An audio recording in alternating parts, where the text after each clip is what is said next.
வணக்கம். 2013 டெட்ல கேட்ட கணித கொஸ்டினை பத்தி பார்க்க இருக்கோம். அதுல முக்கியமான கொஸ்டின். ஒரு தொட்டியை இரு குழாய்கள் தனித்தனியே முறையே 30 நிமிடங்கள், 40 நிமிடங்கள் நிரப்புகிறது. மற்றொரு குழாய் நீர் நிரம்பிய தொட்டியை 24 நிமிடங்களில் காலி செய்யும். தொட்டி காலியாக இருந்து இம்மூன்று குழாய்களும் ஒரே சமயத்தில் திறந்து விடப்பட்டால் அத்தொட்டி எத்தனை மணி நேரத்தில் நிரம்பும்? இதான் கேள்வி. இங்க நம்ம என்ன செய்யறோம்னா, 2 குழாய் தண்ணிய நிரப்புறதுக்காண்டி திறந்திருக்காங்க. ஒரு குழாய் தண்ணிய காலி செய்யறதுக்காண்டி திறந்திருக்காங்க. அப்ப இதுல எத்தனை குழாய்களை பத்தி பேசுறோம்னா, 3 குழாய்களை பத்தி பேசுறோம். ஃபர்ஸ்ட் இந்த இரு குழாய்கள் இணைந்த தண்ணியை நிரப்புதுல அதுக்கான கால்குலேஷனை கண்டுபிடிச்சு, அதுல இருந்து இந்த காலி செய்கிறதுல அந்த குழாய்க்கான கால்குலேஷனை கழிச்சா அது எத்தனை மணி நேரத்தில் நிரம்புங்கிறத நம்ம என்ன செஞ்சிடலாம், கண்டுபிடிச்சிடலாம். போவோமா, கணக்குள்ள போவோமா? ஃபர்ஸ்ட் இரு குழாய்கள் சேர்ந்து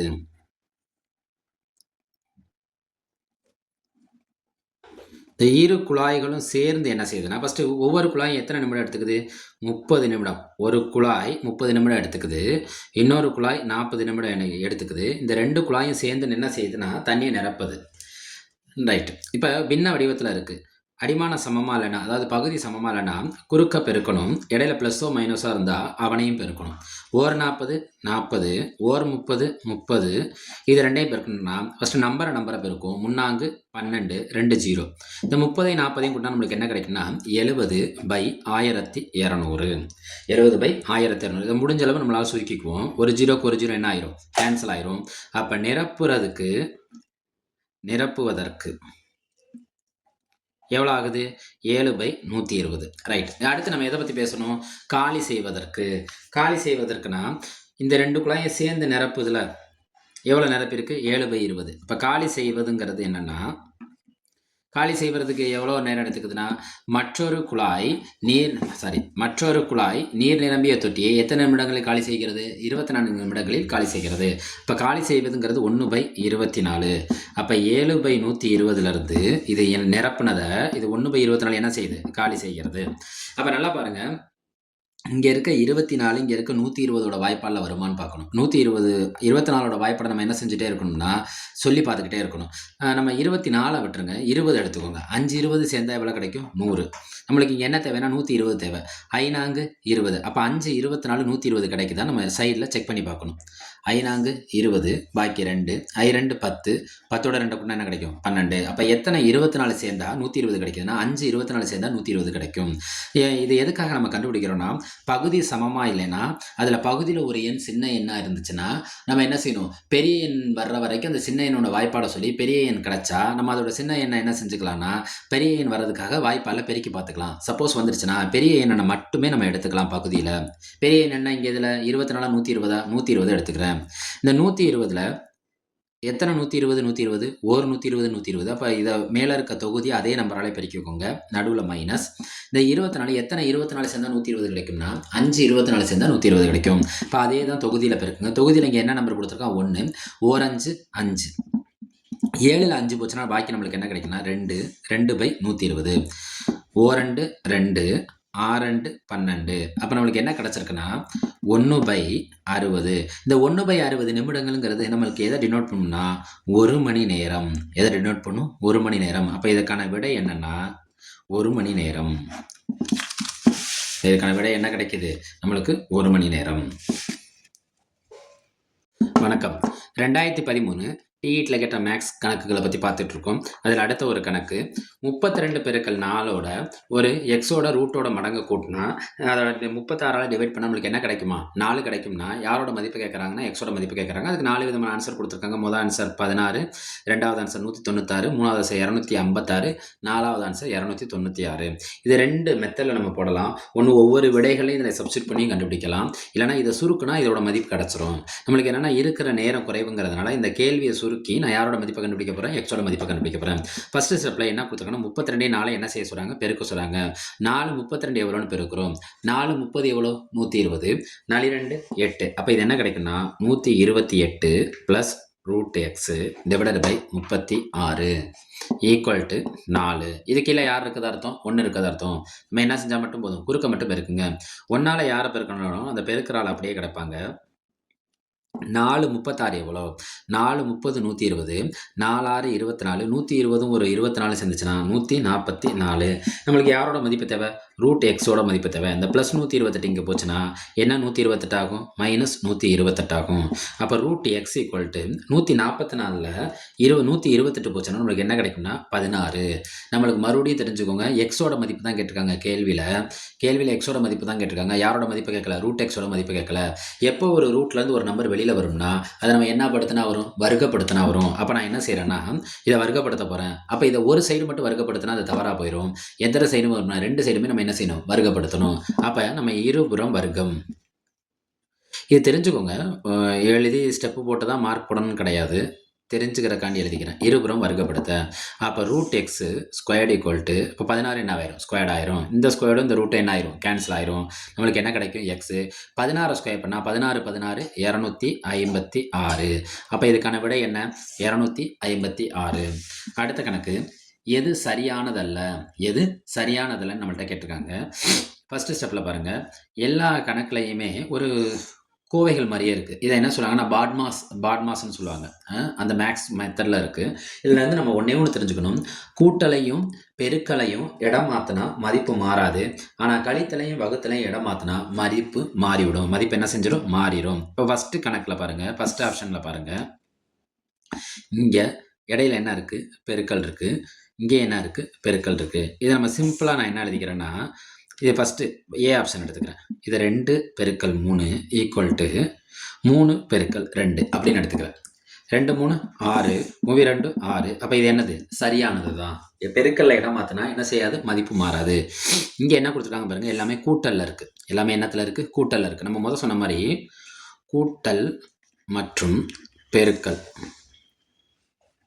இடம் மாற்றினா மதிப்பு மாறாது. அப்போ இதுவும் என்ன செய்யாது? பிலையும் நம்மளுக்கு பிரச்சனை கிடையாது. பாருங்கள், அதை சிம்பிளாக எடுத்துக்கோங்க. 2 + 3 + 1 ஈக்குவல் டு 2 + 3 + 1. நம்மளாம் ஒரு நம்பர் போட்டு அசீவ் பண்ணிக்கிறோம். இப்போ 2 + 3 1 கூட்டினா என்ன கிடைக்கும்? 4. 2 3 கூட்டினா என்ன கிடைக்கும்? 5 1. இதுவும் 6, இதுவும் 6. அப்போ பி ஆன்சர் என்னது? சரிதான்.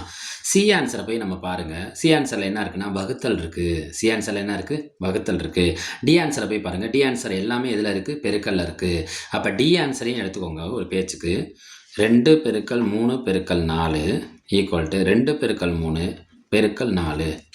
பாருங்கள், முன்னாங்கு 12, 12 2 24.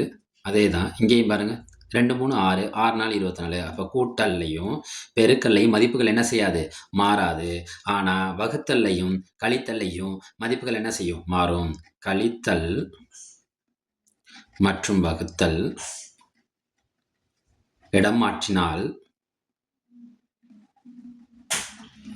மதிப்புகள் மாறக்கூடும். ஏதோ சிறிய அளவுலாயாவது நம்மளுக்கு என்ன ஆகும்னா சேஞ்ச் ஆகும். அப்போ இதற்கான விடைங்கிறது அவங்க கேள்வியில் என்ன கேட்டிருக்காங்க பாருங்கள், எது சரியானதில்லைன்னு கேட்டிருக்காங்க. அப்போ எந்த ஆப்ஷன் சரியானதில்லை? சி ஆப்ஷன் தான் சரியானதில்லை. மற்ற எல்லாத்துலேயுமே கூட்டலும் பெருக்கலும் மட்டும்தான் வந்துக்கிட்டு இருக்கு. கூட்டலையும் பெருக்கலையும் நம்மளுக்கு என்ன செய்யாது? மதிப்பு மாறாது. ஆனால் கழித்தலையும் வகுத்தலையும் மதிப்புகள் என்ன செய்யக்கூடும்? மாறக்கூடும்.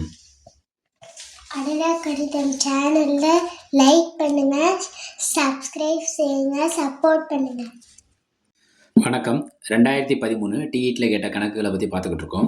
அதில் அடுத்த ஒரு கணக்கு என்னென்னா, கார்ட்டீசியன் தளத்தில் 4 புள்ளிகள் கொடுத்துருக்காங்க. இந்த 4 புள்ளிகள் செவ்வகத்தை குறித்தால், இந்த 4 புள்ளிகள் எதை குறிக்கிறத சொல்கிறாங்க? செவ்வகத்தை குறித்தால் யாரோட மதிப்பு கேட்டிருக்காங்கன்னா, சியில் இருக்க அந்த எக்ஸ் ஒய்யோட மதிப்பு என்ன இருக்குன்னு கேட்குறாங்க.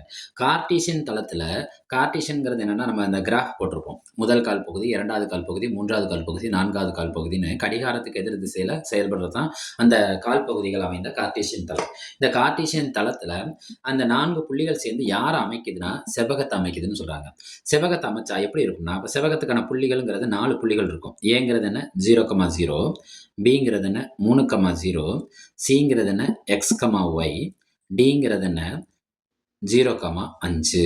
புள்ளிகள்னாலே அதுல யார் யார் இருப்பாங்கன்னா, முத புள்ளி x, அடுத்த புள்ளி y, முத புள்ளி x, அடுத்த புள்ளி y, முத புள்ளி x, அடுத்த புள்ளி y. இதுதான் நம்ம கார்ட்டீசியன் தளத்தில் இருக்க புள்ளிகளுக்கான வரையறை. இந்த வரையறையில் அமைகிற புள்ளிகள் எதை குறிக்குதுன்னா செவ்வகத்தை குறிக்கும்னு சொல்றாங்க. ஒரு புள்ளிகள் செவ்வகத்தை குறிச்சா செவ்வகத்துக்கு என்ன ஒரு பண்பு இருக்குன்னா, சதுரத்துக்கு 4 பக்கமும் சமங்கிற மாதிரி செவ்வகத்துக்கு என்னன்னா எதிரெதிர் எதிரெதிர் பக்கங்கள் இணையாகவும் இருக்கும் மற்றும் என்னவாகவும் இருக்கும், சமமாகவும் இருக்கும். பேரலாக இருக்கும், ஈக்குவலாக இருக்கும். பேரலல் அண்ட் ஈக்குவலாக இருக்கும். அதுபடி பார்க்குறப்ப என்ன செய்கிறாங்கன்னா, இதை நம்ம ரெண்டாக பிரிக்கிறோம். இது ஒரு பக்கம், இது ஒரு பக்கம். ஏபிங்கிறது எப்படி இருக்கும்? ABCD இதான செவ்வகம். இந்த எதிரெதிர் பக்கங்கள் எப்படி இருக்கும்னா சமமாக இருக்கும். மற்றும் என்ன சொல்கிறாங்கன்னா இணையாக இருக்குங்கிறதுனால இதில் இருக்க புள்ளிகளை மட்டும் எடுத்துக்கிறேன். இதில் இருக்க புள்ளிகள் என்னென்னா பிங்கிற புள்ளி எடுத்துக்கிறேன். இந்த பிங்கிற புள்ளியும் இந்த டிங்கிற புள்ளியும் எடுத்துக்கிட்டு நான் யாரோட மதிப்பை கண்டுபிடிக்கிறேன்னா சிங்கிற புள்ளியோட மதிப்பை கண்டுபிடிக்கிறேன். பிங்கிற புள்ளி என்ன 3,0, டிங்கிற புள்ளி என்ன 0,5. இதுலேருந்து நான் யாரோட புள்ளியை கண்டுபிடினா சிங்கிறது X,Y என்னன்னு கண்டுபிடிக்க போகிறேன். இதில் இருக்க எக்ஸ் தான் இது இணையாக இருக்கிறதுனால இதோட புள்ளியாக இருக்கும் 3. இதில் இருக்க ஒய் தான் இதில் இணையாக இருக்கும். அது யார்? 5. அப்போ இதுக்கான விடைங்கிறது என்ன? அந்த கேள்வியிலே அடங்கியிருக்கு. அது எதிரெதிர் பக்கங்கள் இணைங்கிறதுனால அந்த பியில் இருக்க எக்ஸோட வேல்யூயும் டியில் இருக்க ஒய்யோட வேல்யூ யாரோட வேல்யூவாக இருக்குமா? சியோட வேல்யூவாக இருக்குமா? அப்போ அவங்க கொடுத்துருக்க ஆப்ஷனில் இந்த ஆப்ஷன் என்னென்னா விடை ஏ. விடை ஏ. அடுத்த கேள்வியை பாருங்கள். இவற்றில் சிறியது எது? இவற்றில் என்ன கேட்குறாங்க? சிறியது எதுன்னு கேட்குறாங்க. என்னென்ன அளவு கொடுத்துருக்காங்க? ஃபஸ்ட்டு கேள்வி என்ன? 5/16, அடுத்து 3/8, 1/4, 1/2. இதில் எது சின்னதாக இருக்குன்னு கேட்குறாங்க. இந்த கேள்வியிலே இதுக்கான விடையே அடங்கியிருக்கு. ஒன்றும் பெரிய அளவுலலாம் இல்லை. இப்போ இதை நான் என்ன சொல்லணும்னா 16/5 பகுதி சொல்லலாமா? இது என்னன்னு சொல்லலாம்? 8/3 பகுதி. இது என்னன்னு சொல்லலாம்? 4/1 பகுதி.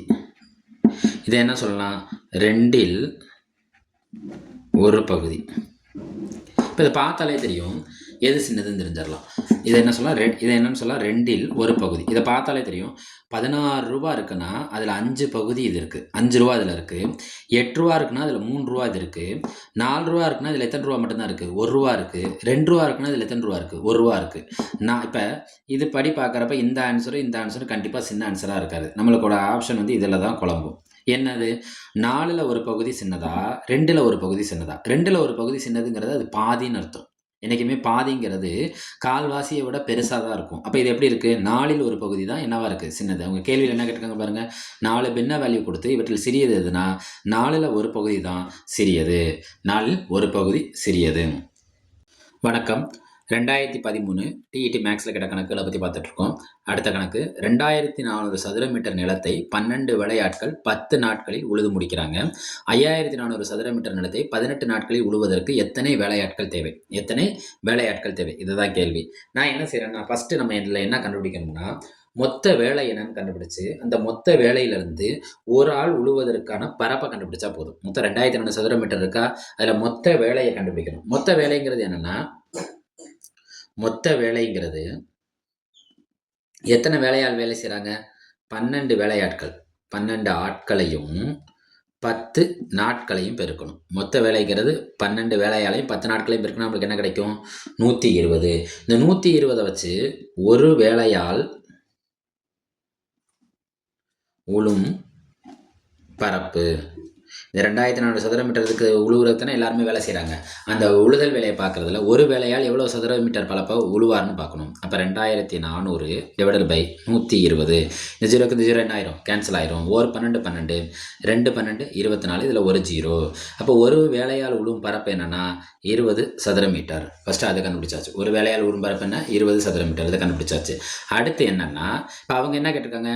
5400 சதுர மீட்டர் நிலத்தை உழுகணும். அதான் கேள்வி. அதை உழுவுறதுக்கு எத்தனை நாட்கள் வேலை செய்ய போகிறாங்க? 18 நாட்கள் வேலை செய்ய போகிறாங்க. எத்தனை வேலையாள் தேவைன்னு கேட்குறாங்க. எத்தனை வேலையாள் தேவை? அந்த ஒரு வேலையாளால் எவ்வளோ பரப்பை உழுவ முடியும்? 20 சதுர மீட்டர். அதை வச்சு 20 சதுர மீட்டர் ஒரு வேலையாள் உழுதார்னா 18 நாட்களில் 20 சதுர மீட்டர் ஒரு ஆளுக்கு 20 சதுர மீட்டர் வேணும். எத்தனை வேலையாள் தேவைன்னு தானே அந்த கேள்வி. கண்டுபிடிச்சா போதும். அப்போ அதை நம்ம கொடுத்துருக்க 20 நம்ம கண்டுபிடிச்ச 20 அந்த கொடுத்துருக்க நாட்களோட பெருக்கி அதை நம்ம வகுத்தாலே போதும். மறுபடியும் சொல்கிறேன். மொத்த வேலை என்னங்கிறத பார்த்துக்கிட்டு அந்த மொத்த வேலையில் அவங்க உழுகிற அந்த பரப்பு இருக்குல்ல, அதை நம்ம வகுத்தோம்னா ஒரு வேலையால் உழும் பரப்பு கிடச்சிரும். அந்த ஒரு வேலையாளின் பரப்பை நாட்களை கொண்டு பெருக்கி அவங்க எவ்வளோ சதுர மீட்டர் இப்போ கொடுத்துருக்காங்க, 5400 சதுர மீட்டர் கொடுத்துருக்காங்க. அதால் வகுத்தா நம்மளுக்கான விடை கிடச்சிரும். ஒரு 00 ஒரு 00. இந்த முடிகிற நம்பர் என்ன 8, இதில் முடிகிற நம்பர் என்ன 4. நம்ம எப்பொழுதும் சொன்ன நம்பர் தான். அந்த முடிகிற நம்பர் 4னா 8ஆம் வாய்ப்பாடில் எப்போ 4ல் முடியும்? 1 8 2 8 16 3 8 24. அப்போ இது எத்தனையால் பெருக்கணும்? 3ஆல் பெருக்கணும். 3 8 24, பாக்கி 2, 1 3 3, 3 2 என்ன கிடைக்கும்? 5. அப்போ எத்தனை 18 சேர்ந்தால் நம்மளுக்கு 54 கிடைக்கும்னா 3 18 சேர்ந்தால் 54 கிடைக்கும். இதில் ஒரு 0. நம்மளுக்கு என்ன கிடைக்குது? 30/2. ஒரு நம்பர் 2ஆல் வகுக்கிறது எதுக்கு சமம்னு சொன்னோம்? பாதி ஆக்கிறதுக்கு. அப்போ எத்தனை ஆட்கள் தேவை? 15 வேலையாட்கள் தேவை.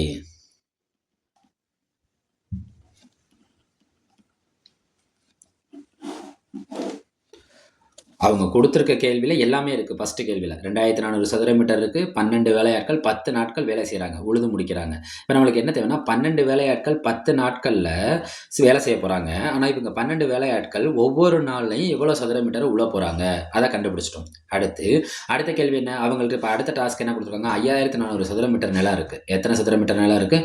5400 சதுர மீட்டர் நிலம் இருக்குது. அது 18 நாட்களில் உழுகணும். அப்போ ஒரு வேலையால் எவ்வளோ உழுகுறாங்கன்னா 20 எடுத்துக்கிறாங்கன்னா 20 இன்ட்டு அந்த எத்தனை நாட்கள் இப்போ வேலை செய்ய போகிறாங்க? 18 நாட்கள் வேலை செய்ய போகிறாங்க. எவ்வளோ சதுர மீட்டருக்காண்டி வேலை செய்ய போகிறாங்க? 5400 வேலை செய்ய போகிறாங்க. அப்போ இவற்றின் பெருக்கல் அந்த மொத்தத்தால் வகுத்தா எத்தனை வேலையாட்கள் தேவைங்கிறது நமக்கு என்ன கிடைச்சிடும். அடுத்து இது கேள்வியிலே இதுக்கான விடை இருக்குது. அடுத்த கேள்வியை பாருங்கள். வட்ட விளக்கப்படத்தில், என்ன படத்தில்? வட்ட விளக்கப்படத்தில் வட்டத்தின் மையத்தில் அமையும் கோண அளவுகளின் கூடுதல் கேட்டிருக்காங்க. வட்ட விளக்கப்படம்னா நல்லா தெரிஞ்சுக்கோங்க. இது ஒரு புள்ளி வச்சாலும் அது வட்டம் தான், வட்டம் போட்டாலும் அது வட்டம் தான். புள்ளி வச்சாலும் வட்டம் தான், வட்டம் போட்டாலும் என்னதான்? வட்டம் தான். என்னைக்குமே வட்ட மையத்தில் கோண அளவுகளின்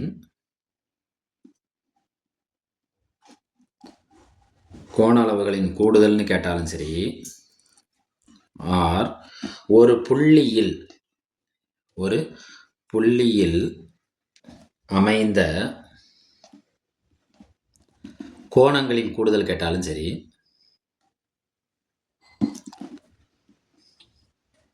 இதற்கான விடைங்கிறது எப்பொழுதுமே ஃபிக்ஸடு தான், 360 டிகிரி. இதற்கான விடை என்ன?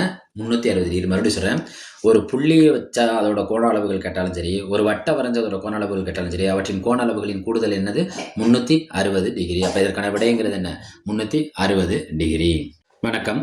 2013 டெட்டில் கேட்ட கணக்குகளை பற்றி பார்த்துட்ருக்கோம். அதில் மிக முக்கியமான கணக்கு என்ன கேள்வி கேட்டிருக்காங்கன்னா, அஸ்வின் ஒவ்வொரு மாத துவக்கத்திலும், இதுதான் இங்கே முக்கியமானது, ஒவ்வொரு மாத துவக்கத்திலும் 200 ஒரு அஞ்சலகத்தில் எத்தனை ஆண்டுகளுக்கு? 5 ஆண்டுகளுக்கு செலுத்தி வந்தார். அவர் முடிவில் 13,830 பெற்றாரெனில் வட்டி விகிதம் என்ன? இப்போ கேள்வியில் கேட்டிருக்காங்க. இப்போ நம்ம இங்கே என்ன பார்க்கணும்னா, இது அசல் கிடையாது, ஒவ்வொரு மாதமும் அவர் செலுத்திட்டு வர்றாரு. எதில்? போஸ்ட் ஆஃபீஸில். எவ்வளோ ரூபா செலுத்திட்டு வர்றாரு? 200 ரூபா. அப்போ இந்த கணக்குக்கு பேர் என்னென்னா ஆர்டின்னு சொல்லுவாங்க. இது பேர் ரெக்கரிங் டெபாசிட்.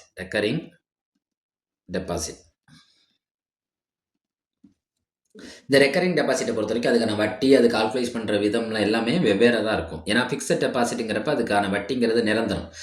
ரெக்கரிங் டெபாசிட்டுக்கும் அது வட்டி நிரந்தரம். ஆனால் நம்ம செலுத்தி வரும் தொகையோட அசலுங்கிறது ஒவ்வொரு மாதமும் என்ன ஆகிட்டே இருக்கும்னா இன்க்ரீசிங் மெத்தடில் போயிட்டே இருக்கும். ரைட்டா? அதில் ஃபஸ்ட்டு நம்ம என்ன கண்டுபிடிக்கோம்னா தொகை. அவர் பெரும் தொகை எவ்வளோ? 13,830 ரூபா. அப்போ அவர் எவ்வளோ கட்டியிருக்காருங்கிறத நம்ம தெரிஞ்சுக்கணும்னா, அந்த கட்டியிருக்காருங்கிறது என்னென்னா அசல் ப்ளஸ் தவணை அவர் எவ்வளோ தவணை கட்டியிருக்காரு? எத்தனை தவணை கட்டியிருக்காரு? அசலுங்கிறது என்னென்னா 200 5 ஆண்டுகளுக்கு செலுத்துறாரு.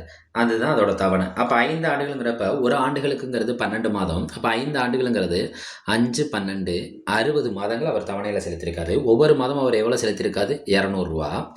அப்போ இதை நம்ம பெருக்க நம்மளுக்கு என்ன கிடைக்கும்? 6 2 12. எத்தனை 0 ஆயிரும்? 3 0 ஆயிரும். அப்போ அசல் தொகை இருக்குது. இதில் நம்ம யாரை கண்டுபிடிச்சிடலாம்னு எளிமையாக தனி வட்டியை கண்டுபிடிச்சிடலாம். இப்போ அவர் எவ்வளோ பெறுகிறாரு? 5 ஆண்டுகள் முடிவில் 13,830 ரூபா பெறுகிறாரு. அசல் எவ்வளோ ஆகுது? 12,000. இப்போ நம்மளுக்கு என்ன தேவை? தனி வட்டி. நம்மளுக்கு என்றைக்குமே தொகைங்கிறது யார் சேர்ந்துருக்கும்னா அந்த அசல் ப்ளஸ் தனி வட்டி சேர்ந்தது தான் என்னது? தொகை. இதுலேருந்து தனி வட்டிங்கிறது என்னென்னா இந்த ப்ளஸ் 12,000 இங்கே வந்தால் என்ன 12,000 ஆயிரும்? மைனஸ் 12,000 ஆயிரும். இப்போ 13,830 12,000 போச்சுன்னா அவர் பெறும் தனி வட்டி மட்டும் அவர் கட்டிய தொகைக்கு எவ்வளோ வட்டி பெறாருன்னா 1,830 ரூபா. முதல் ஸ்டெப்பு முடிஞ்சிருச்சு. அடடா கணிதம் சேனலை லைக் பண்ணுங்க, சப்போர்ட் பண்ணுங்க, சப்ஸ்கிரைப் செய்யுங்க. அடுத்து தனி வட்டியை வச்சு நம்ம என்ன கண்டுபிடிக்கலாம்னா, இப்போ ரேட் ஆஃப் இன்ட்ரெஸ்ட் அவங்க கேட்டிருக்கிற கேள்வியில் என்னன்னு பார்த்தீங்கன்னா, அவர் 13,830 பெற்றாரெனில் வட்டி விகிதம் தான் கேட்குறாங்க. அப்போ ரேட் ஆஃப் இன்ட்ரெஸ்ட் கேட்குறாங்க. நம்மளுக்கு தனி வட்டிக்கு என்ன ஃபார்முலா தெரியும்? Simple interest equal to PNR/100. Simple interest எவ்வளோ? 1,830. அசல் எவ்வளோ? இங்கே மட்டும் நம்ம என்ன முழுமையாக கவனிக்கணும்னா, இங்கே நம்ம என்ன செய்ய போகிறோம்னா, அசலுங்கிறத ஒரு ஒவ்வொரு மாதமும் செலுத்திய தொகையை போட போகிறோம். எண்ணுங்கிறது இங்கே என்னென்னா ஏழெண்களின் கூடுதல். என்ன எண்களின் கூடுதல்? ஏழெண்களின் கூடுதலை தான் எடுத்துக்க போகிறோம். ஏன்னா இது என்ன முறையில் போகுதுன்னா, ரெக்கரிங் டெபாசிட்டில் போகுது. நார்மல் டெபாசிட் கிடையாது, ரெக்கரிங் டெபாசிட்டில் போகுது. அப்போ ஏழெண்களின் கூடுதலுக்கு என்ன ஃபார்முலானா 1 2 3 இப்படி போயிட்டே இருக்கா. இப்படி போயிட்டு எத்தனை தவணை கட்டுறாரு? 60 தவணை கட்டுறாரு. ஏழெண்களின் கூடுதலுக்கு என்ன ஃபார்முலானா, ஃபார்முலாவாக பார்த்தோம்னா n+1/2. ரைட்டா? இப்போ இது 60 தவணையாக கட்டுறாரா? அப்போ 60 61/2. இது எல்லாமே மாதங்கள் இருக்கிறதுனால நான் கீழே இன்னொரு நம்பர் என்ன சேர்த்துக்கிறேன்னா 12. ஏன் நான் 12 சேர்த்துக்கிறேன்? எல்லாமே மாதங்கள் இருக்குது. ஒரு வருஷத்துக்கு எத்தனை மாதம்? 12 மாதம். ரைட்டா? இப்போ நான் அசலுங்கிற இடத்துல என்ன பண்ணணும்னா, ஒரு ஒவ்வொரு மாதமும் எவ்வளோ செலுத்திட்டு வராரு? 200 பெருக்கல். இப்போ நம்ம ரெக்கரிங் டெபாசிட்டுங்கிறத நம்ம கண்டுபிடிச்ச ஃபார்முலா என்ன? 60 60 கூட்டினா 61/2. இது ஃபார்முலா. இந்த 12ங்கிறது அவர் செலுத்திய மாதங்கள் நான் என்னவா மாற்றலாம்னு முயற்சி பண்ணுறேன்னா, வருடங்களாக கணக்கிட பண்ணுவோம். அப்போ ரேட் ஆஃப் இன்ட்ரெஸ்ட் என்ன? 6 டிவைடட் பை என்ன போடுவோம்? 100. இந்த 0க்கு இந்த 0 என்ன ஆயிரும்? கேன்சல் ஆயிரும். இந்த 0க்கு இந்த 0 என்ன ஆயிரும்? கேன்சல் ஆயிரும். இந்த 2க்கு இந்த 2 என்ன ஆயிரும்? கேன்சல் ஆயிரும். 12 12 5 12 என்ன கிடைக்கும்? 60. 1,830 ஈக்குவல் டு 5 பெருக்கல் 61 பெருக்கல் 6. நம்மளுக்கு ரேட் ஆஃப் இன்ட்ரெஸ்ட் தானே தேவை. அப்போ ரேட் ஆஃப் இன்ட்ரெஸ்ட் ஈக்குவல் 1,830. இந்த 5 61 என்ன ஆயிரும்னா, பெருக்கல் இருக்க 2 இங்கிட்டு வரப்போ என்ன ஆயிரும்? வகுத்தல் ஆயிரும். இப்போ கண்டுபிடிப்போமா? அப்போ R equal to 1,830 divided by 5 பெருக்கல் 61. நான் முன்னாடி சொன்ன மாதிரி தான் இதோட முடிவு நம்பர் என்னன்னு பாருங்கள். இதில் இருக்க ஒற்றை எண் என்னன்னு பாருங்கள். இதில் இருக்க முடிவு ஒற்றை எண் என்ன? 3. இதில் இருக்க ஒற்றை எண் என்ன? 1. 1 எதால் பெருக்கினா 3 கிடைக்கும்? 3ஆல். அப்போ 61 3ஆல் பெருக்கி பாருங்கள். 3 3 3 18 183 கிடைக்குதா? எத்தனை 61 சேர்ந்தா 183 வரும்னா 363. பக்கத்தில் யார் இருக்கா? ஒரு 0. இப்போ 30 பை என்ன கிடைக்கிது? 5. 5ஆவது வகுப்பில் எத்தனை 30 இருக்கும்? 5 25 6 5 30. அப்போ இதுக்கான ரேட் ஆஃப் இன்ட்ரெஸ்ட் தானே கேட்டாங்க. ரேட் ஆஃப் இன்ட்ரெஸ்ட் எவ்வளோ பர்சன்டேஜ் அவங்க கொடுக்குறாங்க? ரெக்கரிங் டெபாசிட்டுக்கு 6%. அப்போ ரெக்கரிங் டெபாசிட்டுக்கு என்ன கொடுக்குறாங்க? 6%.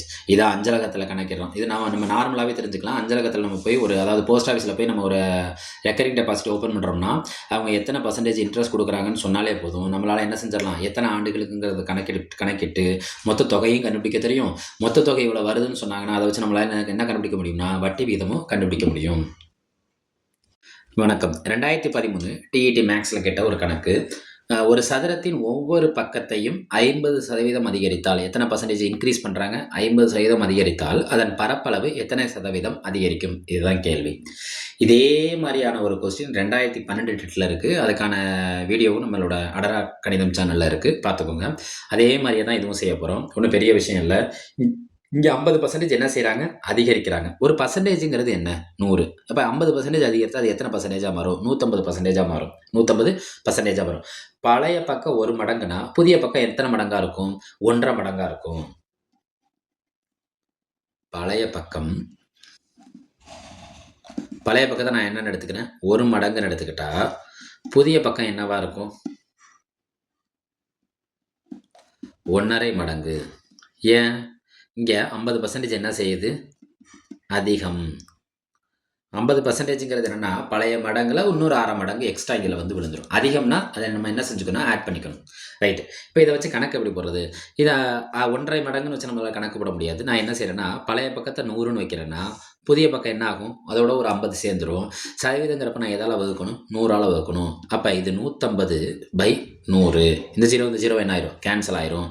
1க்கு பக்கத்தில் பகுதியில் ஒரு 0 இருந்துச்சுன்னா நம்ம எத்தனை ஸ்தானம் தள்ளி புள்ளி குத்தணும்? ஒரு ஸ்தானம் தள்ளி புள்ளி குத்தணும். இப்போ சதுரத்தோட புதிய பக்கம் யாரோட புதிய பக்கம்? சதுரத்தின் புதிய பக்கம் நம்மளுக்கு என்ன கிடச்சிருக்கு 1.5. சதுரத்தோட பரப்பு என்ன? சதுரத்தின் பரப்பு நம்ம குழந்தையில முத ஒரு பரப்பளவுன்னு கண்டுபிடிச்சு நம்மளுக்கு ஒரு பாடம் நடத்திருந்தாங்கன்னா அது ஃபஸ்ட்டு சதுரமாக தான் இருக்கும். சதுரத்தோட பரப்புங்கிறது ரொம்ப எளிமையான ஃபார்முலா. பக்கம் பெருக்கல் பக்கம், பக்கம் பெருக்கல் பக்கம். பக்கம் எவ்வளோ? இப்போ புதிய பக்கம் 1.5. புதிய பக்கம் என்ன? 1.5. 1.5 எதால் பெருக்கணும்? 1.5ஆல் பெருக்கணும். நான் 1.5 புள்ளியை எடுத்துட்டேன். 15ஐயும் பெருக்கினேன். 15ஐயும் பெருக்கினா எனக்கு என்ன கிடைக்கும்னா 225. எத்தனை ஸ்தானம் தள்ளி புள்ளி குத்தணும்? 2 ஸ்தானம் தள்ளி புள்ளி குத்தணும். இதான் என்னன்னா புதிய பரப்பு, அதாவது அதிகரித்த பரப்புன்னு சொல்லலாமா? அதிகரித்த பக்கத்தின் பரப்புன்னு சொல்லலாமா? இதை நம்ம எளிமையாகவே முடிச்சிடலாம். இப்போ என்ன கேட்குறாங்கன்னா, அதிகரித்த பரப்பு உங்களுக்கு தெரியுது, இந்த பரப்பளவு எவ்வளவு சதவீதம் அதிகரிச்சிருக்குன்னு கேட்குறாங்க. சதவீதம்னாலே நம்மளுக்கு என்னதுன்னா 100. அப்போ நான் என்ன செய்கிறேன்னா, இதிலிருந்து இதை முழுமை நம்பராக எடுத்துக்கிறேன். எப்படி கன்சிடர் பண்ணிக்கிறேன்? முழுமை நம்பரா 225. அதிகரித்த சதவீதம்னா ஃபஸ்ட்டு சதவீதம் 100. இதுலேருந்து நான் 100 கழிச்சுக்கிறேன். 5, 2, 1. இப்போ அதிகரித்த சதவீதம் எவ்வளோ? அதிகரித்த சதவீதம் எவ்வளோ? 125%. இதுதான் இதுக்கான விடை. மறுபடியும் சொல்கிறேன், நான் என்ன எடுத்துக்கிறேன்? புதிய பரப்பளவை கண்டுபிடிச்சிட்டேன். புதிய பரப்பளவில் வந்து நான் யாரை கழிக்கிறேன்னா அதில் இருக்க சதவீதத்தை கழிச்சிட்றேன். சதவீதத்தை கழிச்சா என்ன கிடைக்கும்? 100 கழிச்சா 125. அதான் அதிகரித்த சதவீதம். இது ஷார்ட்கட். இப்போ கணக்காக பார்த்தீங்கன்னா இந்த பகுதியை மட்டும், பழைய பரப்பளவுங்கிறது நம்மளுக்கு என்னன்னே தெரியாது. 2.25. இது எக்ஸ், இது எக்ஸ்ன்னு வச்சுக்கோமா, இதே எக்ஸ்ன்னு வச்சுக்கோமா. அப்போ இது என்ன கிடைக்கும்? x². இது புதிய பரப்பு. பழைய பரப்பளவுங்கிறது நார்மலாக x×x இதில் யார் பொதுவாக இருக்கா? x² பொதுவாக இருக்காங்க. 2.25 - 1. 2.25ல் 1 போச்சுன்னா பாக்கி யார் இருப்பா? 1.25. இந்த 1.25 இதை சதவீதமாக மாற்றினா இதை எதால் பெருக்கணும்? 1.25 எதால் பெருக்கணும்? 100ஆல் பெருக்கணும். இங்கே ஏற்கனவே நம்மளுக்கு என்ன இருக்கான்? x² இருக்கான். 100ஆல் பெருக்கினா 2 ஸ்தானம் என்ன ஆயிரும்? கேன்சல் ஆயிரும். 125x². இதை தான் நம்ம என்ன சொன்னோம்? 125%. 125%. இது கணக்காக வர்றது. இங்கே கணக்கு இல்லாமல் நம்ம டேரெக்டாக என்ன செஞ்சிடலாம்? அதிகரித்த பரப்போட சதவீதம், அதிகரித்த பரப்பை கண்டுபிடிச்சு அதை பழைய சதவீதத்திலேருந்து கழிச்சிட்டாலே அதிகரித்த சதவீதங்கிற சதவீதம்னா 100 தானே. இது 100 தாண்டி எவ்வளோ அதிகரிச்சிருக்கு? 125 எக்ஸ்ட்ரா இருக்குது. அவ்வளோ. இதுக்கான விட இதுதான். அடுத்து ஒரு மதிப்பெண் வினா. வடிவியலின் தந்தை யார்? வடிவியலோட தந்தையார். நான் எப்பொழுது சொன்ன மாதிரி மேக்சிமம் கணிதத்தில் ராமானுஜம் பேர் எங்கேயுமே அடிபடாது. கணித மேதை ராமானுஜம் மட்டும்தான். மற்றபடி அதை கண்டுபிடித்தவர் இதன் தந்தை அதன் தந்தை, மேக்சிமம் ராமானுஜம் பேர் எங்கேயுமே இருக்காது, கணக்கில் இருக்காது. கண்டிப்பாக இது விடையாகவே இருக்கிறதுக்கான வாய்ப்பு இல்லை. அப்போ யார் யார் விடையாக இருக்கலாம்? ஒன்று காசு, இன்னும் யூக்ளிட், இன்னொன்று பாலிட்டாஸ். அப்போ இதுபடி பார்க்குறப்ப வடிவியலின் தந்தை என அழைக்கப்படுபவர் யாருன்னா யூக்ளிட்.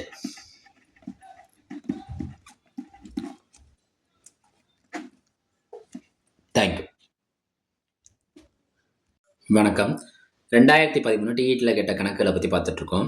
அதில் முக்கியமான கணக்கு, ஒரு வியாபாரத்தில் 2 பங்குதாரர்கள் முறையே 12,500 ரூபா 8,500 ரூபா முதலீடு செய்கிறார்கள். ஏன்னு ஒருத்தவனும் பின்னு ஒருத்தவனும் இவ்வளோ முதலீடு செய்கிறாங்க.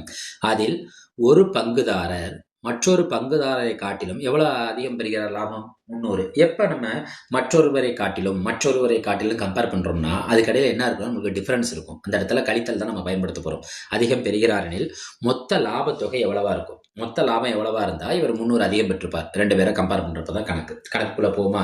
ஃபர்ஸ்ட் நான் என்ன செய்யணும், இந்த 2 பங்குதாரர்கள்னு சொல்கிறாங்களே, இந்த 2 பங்குதாரர்களோட விகிதத்தை ஃபஸ்ட்டு கண்டுபிடிக்க போகிறேன். ஃபஸ்ட்டு 12,500 வகுத்தல் 8,500 இவங்களுக்கான அந்த முதலீட்டோட விகிதத்தை கண்டுபிடிக்க போகிறேன். யார் யாருக்கும்? ஃபஸ்ட்டு பங்குதாரர் இருக்கும், செகண்ட் பங்குதாரர் இருக்கும். ரைட்டா? கண்டுபிடிப்போமா? இந்த 0க்கு இந்த 0 என்ன ஆயிரும்? கேன்சல் ஆயிரும். இந்த 0க்கு இந்த 0 என்ன ஆயிரும்? கேன்சல் ஆயிரும். 5 பல் அடிப்போமா? 4 5 பாக்கி 3 7 5 35 2 5 10 5 25. இப்போ ஃபஸ்ட்டுக்கும் செகண்டுக்குமான விகிதம் என்னன்னா 25:17. இப்போ என்னென்னா ஃபஸ்ட்டு பங்குதாரர் எவ்வளோ முதலீடு பண்ணியிருக்காரு? 25x. செகண்ட் பங்குதாரர் எவ்வளோ முதலீடு பண்ணியிருக்காரு? 17x. இப்போ இவங்க என்ன செய்யறாங்கன்னா, அவங்க கேள்வி என்ன, அதில் ஒரு பங்குதாரர் மற்றொரு பங்குதாரரை காட்டிலும் எவ்வளோ லாபம் அதிகம் பெறுகிறார்? 300 அதிகம் லாபம் பெறுகிறார். காட்டிலும் கம்பேர் பண்ணாலே நம்மளுக்கு என்ன கண்டுபிடிக்கணும்? டிஃப்ரெண்ட் கண்டுபிடிக்கணும். இந்த டிஃப்ரெண்ட் தொகைங்கிறது அவர் எவ்வளோ வித்தியாசம் இருக்குது அவங்களோட லாபத்தில்? 300 ரூபா வித்தியாசம் இருக்குது. எவ்வளோ வித்தியாசம் லாபம் இருக்குது? 300 ரூபா வித்தியாசம் இருக்குது. 25xல் 17x போயிடுச்சுன்னா பாக்கி எவ்வளோ? x 8x. நம்மளுக்கு எக்ஸ் தானே தேவை. பெருக்கல் நம்பர் லெட்டர் ஒன்றா இருந்துச்சுன்னா இது ரெண்டு என்ன பண்ணிட்டு இருக்குன்னு அர்த்தம், பெருக்கிக்கிட்டு இருக்குன்னு அர்த்தம். பெருக்கல் இங்கே கொண்டு வந்தால் என்ன ஆயிரும், வகுத்தல் ஆயிரும். அடிப்போமா, 2 நாங் 8, இது அடிங்க, 7 நாங் 28, பாக்கி 2, 5 நாங் 20. 75 நான் இப்போ எதால் அடிக்கணும், 2ஆல் அடிக்கணும். ஒரு நம்பர் 2ஆல் அடிக்கணும், அது என்ன ஆக்குறோன்னு அர்த்தம், பாதி. அப்போ 75ல் பாதி எனக்கு என்ன கிடைக்குன்னா 37.5. 37.5. ஃபஸ்ட்டு இதை கண்டுபிடிச்சிட்டோம். இப்போ அவங்க வாங்குகிற மொத்த லாபம், கேள்வியில் பாருங்கள், வித்தியாசம் 300னா மொத்த லாபத்தொகை என்னன்னு கேட்குறாங்க. மொத்த லாபத்தொகை என்னன்னு கேட்குறாங்க. மொத்த லாபத்தொகைனா இது வித்தியாசம் 300னா அப்போ மொத்தம் எவ்வளோன்னு கண்டுபிடிக்கணும். இது ரெண்டையும் என்ன செய்யணும், வித்தியாசம்னா கழிச்சோம், மொத்தம்னா என்ன செய்யணும், கூட்டணும். கூட்டுவோமா, பாருங்க, 25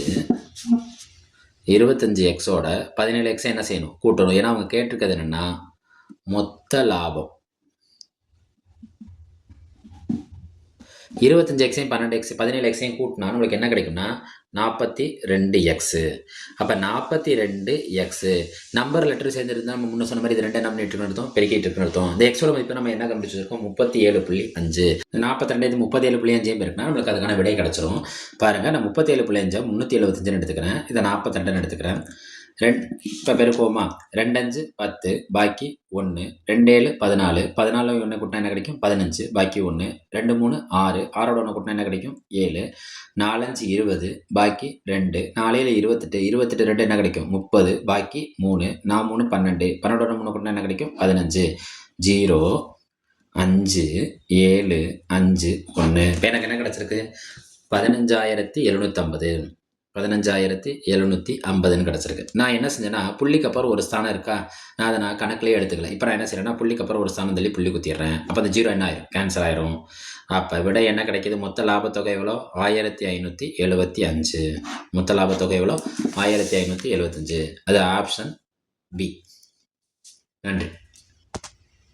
அனைவருக்கும் வணக்கம். 2013 டிஇடி மேக்ஸில் கேட்ட கணக்குகளை பற்றி பார்த்துக்கிட்டு இருக்கோம். அந்த வரிசையில் வடிவியல் சார்ந்த கணக்குகளில் வருது. ஒரு சரிவகத்தில் இணை பக்கங்களின் கூடுதல் 18 சென்டிமீட்டர், குத்து உயரம் 15 சென்டிமீட்டர் எனில் அதன் பரப்பளவு கேட்டிருக்காங்க. சரிவகம் சொல்லியிருக்காங்க. சரிவகத்தோட பரப்பளவு கேட்டிருக்காங்க. அவங்க கொடுத்துருக்கிறது என்னென்னா, இணை பக்கங்களோட கூடுதல் கொடுத்துருக்காங்க, இன்னொன்று உயரம் கொடுத்துருக்காங்க. ரைட்டா? ஃபஸ்ட்டு சரிவகத்தோட பரப்பளவுக்கு என்ன ஃபார்முலான்னு தெரிஞ்சுக்கலாமா. சரிவகத்தின் பரப்பளவு என்ன ஃபார்முலா, ½ இன்ட்டு அதை பக்கங்களோட கூடுதல் பெருக்கல் அதன் உயரம். இவ்வளோதான் ஃபார்முலாவே. இப்போ ஃபார்முலா தெரிஞ்சு அந்த கணக்கு என்ன செஞ்சிடலாம், நம்ம முடிச்சிடலாம்.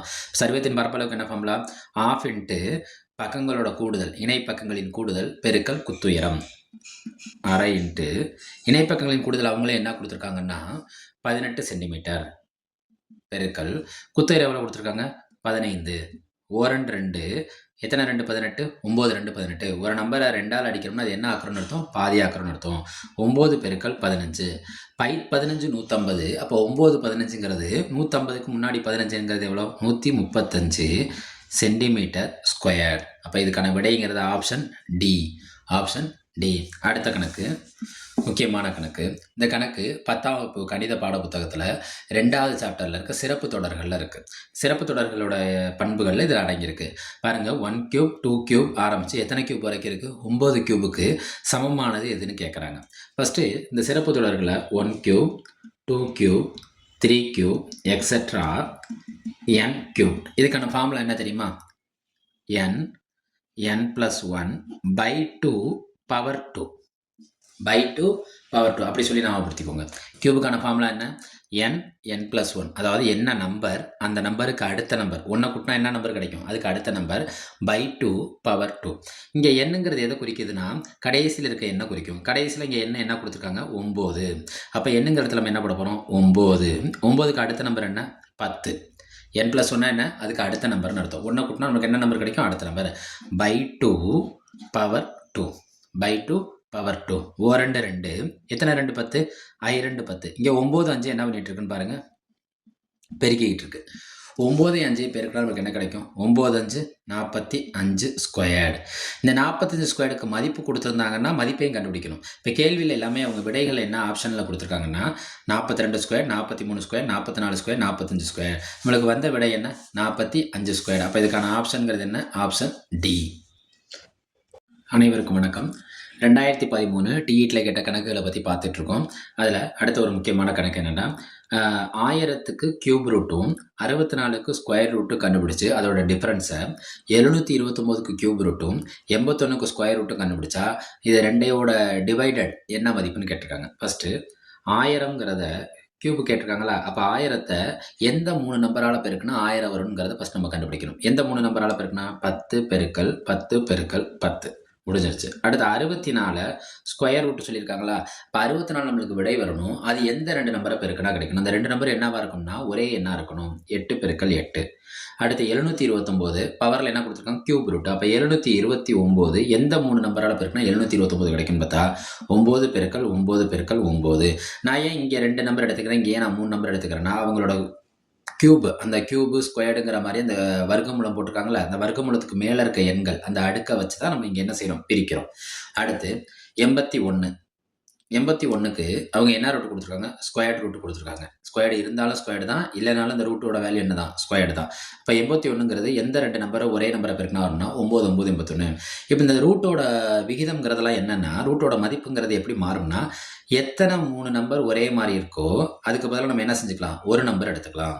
அப்போ பாருங்க இந்த கேள்வி இது என்னவாயிரும், 10,000 மைனஸ் 64 என்ன, எத்தனை 2 நம்பர் ஒரே மாதிரி இருக்கோ ஒரு நம்பர் எடுத்துக்கலாம். 64ங்கிறது யாரோட ஸ்கொயர்டாக இருக்குது, 8ஓட ஸ்கொயர்டாக இருக்குது. அப்போ 8 டிவைடட் பை எந்த 3 நம்பர் ஒரே மாதிரி இருக்கோ அதுக்கு பதிலாக ஒரு நம்பர் எடுத்துக்கலாம். 9 மைனஸ் எந்த 2 நம்பர் ஒரே மாதிரி இருக்கோ அதில் நம்ம ஒரு நம்பர் எடுத்துக்கலாம். 9. 10ல் 8 போச்சுன்னா நமக்கு என்ன கிடைக்கும், 2. 9ல் 9 போச்சுன்னா நமக்கு என்ன கிடைக்கும், 0. ஒரு எண்ணுக்கு என்னன்னு வச்சுக்கோங்க. எண்ணுக்கு மேலே 0 இருந்தால் அதுக்கு மதிப்பு 0, எண்களுக்கு கீழே 0 இருந்தால் அதுக்கு மதிப்பு இது வரைக்கும் என்ன செய்யலை, கண்டுபிடிக்கப்படவில்லை. இது இன்ஃபினிட்டின்னு சொல்லலாம். தமிழில் அது பேர் என்னன்னா வரையறுக்கப்படவில்லை. ஒரு எண்ணுக்கு மேலே 0 இருந்தால் என்னது 0, ஒரு எண்ணுக்கு கீழே 0 இருந்தால் அதோட மதிப்பு என்ன, இன்ஃபினிட்டி, வரையறுக்கப்படவில்லை. அப்போ இதற்கான விடைங்கிறது ஆப்ஷன் சி.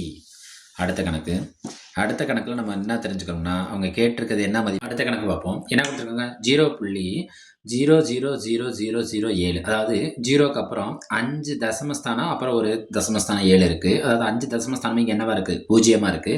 அடுத்து கீழே பகுதியில் பார்த்தீங்கன்னா 0.4 தசமஸ்தானம் 0ல் இருக்குது. 4 எண்கள் இருக்குது. இனி என்ன மதிப்பு கேட்டிருக்காங்கன்னா தோராய மதிப்பு. என்ன கேட்டிருக்காங்க, தோராய மதிப்பு தான் கேட்குறாங்க, ஒரிஜினல் மதிப்பு கேட்கல. நான் என்ன செய்கிறேன்னா ஃபஸ்ட்டு ஸ்டெப்பில் இந்த புள்ளிக்கு அப்புறம் இருக்கிறது அறிவியல் குறியீடாக மாற்றுறேன். 7ன் அடுக்கு 1 2 3 4 5 இதையும் சேர்த்திங்கன்னா 6, 10ன் அடுக்கு -6. அறிவியல் குறியீடுங்கிறது என்னென்னா எந்த ஒரு எண்ணையும் அதுக்கு அடுத்த இருக்க முழு எண்ணுக்கு முன்னாடி என்ன செஞ்சிடணும், புள்ளி வச்சு பாக்கி இருக்க முழு எண் முதற்கொண்டு அனைத்து எண்ணாவும் மாற்றிடணும், தசம எண்ணாக மாற்றிடணும். டிவைடட் பை இப்போ இதில் பாருங்கள் 1 2 7 5 5 எண்கள் இருக்குது. அப்போ இதுக்கு முன்னாடி இங்கே புள்ளி வைப்போமா, அப்போ என்ன கிடைக்கும், 1.275 பெருக்கல் இந்த ஒன்றுக்கு அப்புறம் தானே புள்ளி வச்சுருக்கோம். அப்போ இந்த 1 இதில் கணக்கில் வந்துடும். அப்போ பாருங்கள் 1 2 3 4 5. அப்போ 10ன் அடுக்கு என்ன 5000, -5000. அடுத்த ஸ்டெப்பில் நான் என்ன செய்கிறேன்னா 7ன் அடுக்கு 10ன் அடுக்கு -5 10ன் அடுக்கு -1. இந்த 10 பவர் -6 நான் 2ஆக பிரிச்சுட்டேன். Divided by 1. இந்த 275 இன்ட்டு 10ன் அடுக்கு -5. இந்த 10ன் அடுக்கு -5 இந்த 10ன் அடுக்கு -5 என்ன ஆயிரும், கேன்சல் ஆயிரும். அடுத்த ஸ்டெப்பில் என்ன செய்கிறேன், 7ன் அடுக்கு 10ன் அடுக்கு -1. இங்கே கேட்டிருக்கிறது என்னென்னு கேள்வியை பார்த்தீங்கன்னா தோராய மதிப்பு. அப்போ நான் என்ன செய்கிறேன்னா 1. இந்த 5 முழுமையாக்குறேன். 5க்கு மேலே இந்த பக்கத்தில் என்ன செய்யலாம்னு சொன்னோம், 1 கூட்டலாம். கீழே யாருமே இருக்க மாட்டாங்க. இங்கே 10ன் அடுக்கு என்னவாக இருக்கும், 0வாக இருக்கும். 7 இன்ட்டு 10ன் அடுக்கு -1. இதை நான் என்ன செய்கிறேன்னா இன்னும் முழு நம்பராக மாற்றுறேன். அப்போ எப்படி 1.3. ஃபஸ்ட்டு என்ன செய்கிறேன், 5க்கு மேலே இருந்ததுனால பக்கத்தில் 1 கூட்டிக்கிறேன். திரும்ப இங்கே பார்க்குறேன் 5க்கு மேலே இருக்கிறதுனால இந்த 1.2 என்னவா மாற்றிக்கிறேன், 1.3 மாற்றிக்கிறேன். இப்போ இதை நான் எப்படி எழுதுகிறேன், 10ன் அடுக்கு -1 அப்போ ஒரு ஸ்தானம் தள்ளி புள்ளி குத்தணும். ஏன்னா -1னா ஒரு ஸ்தானம் முன்னாடி புள்ளி குத்தணும். குத்திட்டோன்னா டிவைடட் பை 1.3. இப்போ பாருங்கள் மேலேயும் புள்ளிக்கு அப்புறம் ஒரு எண் இருக்குது, கீழேயும் புள்ளிக்கு அப்புறம் 1 எண் இருக்குது. அப்போ நான் இதை என்ன செஞ்சிடறேன்னா மேலே இருக்க புள்ளி ஒரு புள்ளியும் எடுத்துட்டேன், கீழே இருக்க ஒரு புள்ளியும் எடுத்துட்டேன். அப்போ எனக்கு என்ன கிடைக்குது, 7/13. 7/13 வச்சு என்னால் கணக்கு போட முடியுமான்னு பார்க்குறேன். அப்போ போய் விடைகளை போய் பார்க்குறேன். விடைகளை போய் பார்த்தா என்ன இருக்குது, 5.3 0.5 5.0 0.05 எல்லாமே புள்ளி 5க்குள்ளேயே அடங்கியிருக்கு. நான் என்ன செய்கிறேன்னா இன்னும் அவன் கேள்வியில் என்ன கேட்டிருக்காங்கன்னா தோராய மதிப்பு என்ன கேட்டிருக்காங்க, தோராய மதிப்பு கேட்டதுனால இந்த 7/13 நான் என்னவா கன்வெர்ட் பண்ணுறேன்னா 7/14. எனக்கு தேவை கொஞ்சம் அப்ராக்சிமேட்லி மதிப்பு தான், அக்யூரேட் ஆன்சர் தேவையில்லை. அப்போ 1/7 2 14. அப்போ எனக்கு என்ன கிடைக்குது 1/2. 1/2ங்கிறது 0.5க்கு சமமானது. அப்போ இதுக்கான விடைங்கிறது என்ன? விடைங்கிறது 0.5. இதற்கான விடை என்ன? 0.5.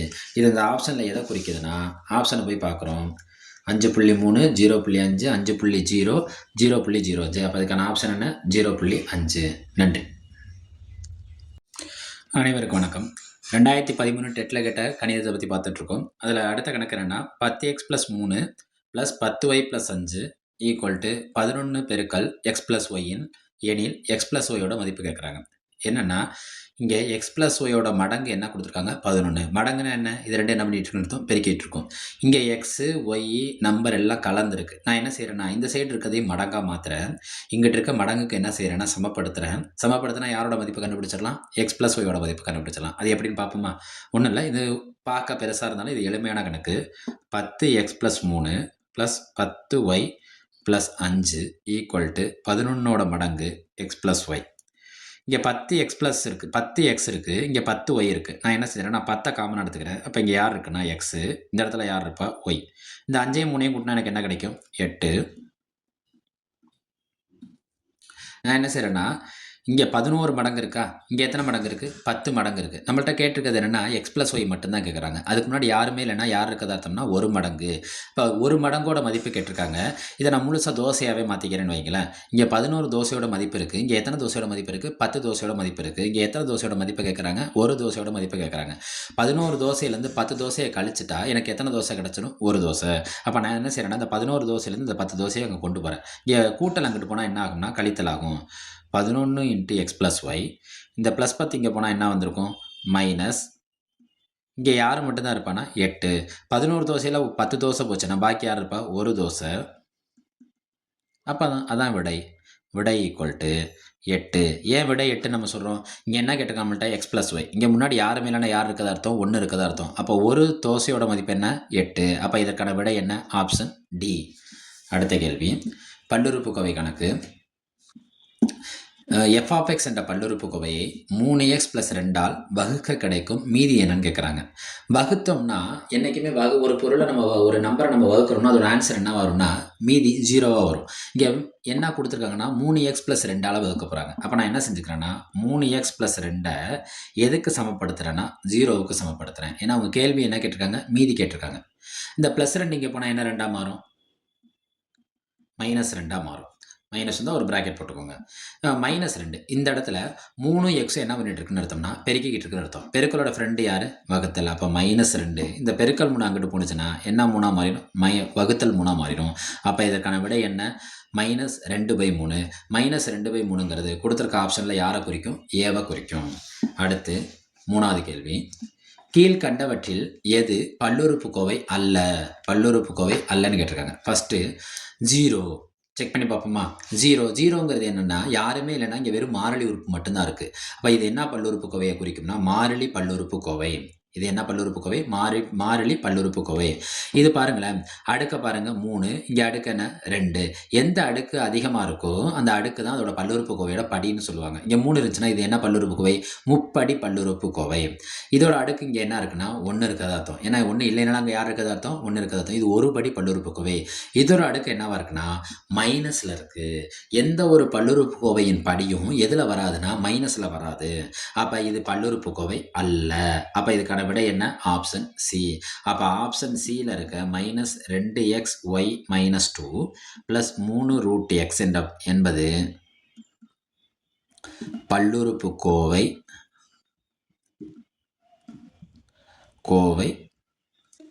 அல்ல. அவங்க அதானே கேட்டிருக்காங்க. கேட்டது என்ன? எது பல்லுறுப்புக்கோவை அல்லன்னு கேட்டிருக்காங்க.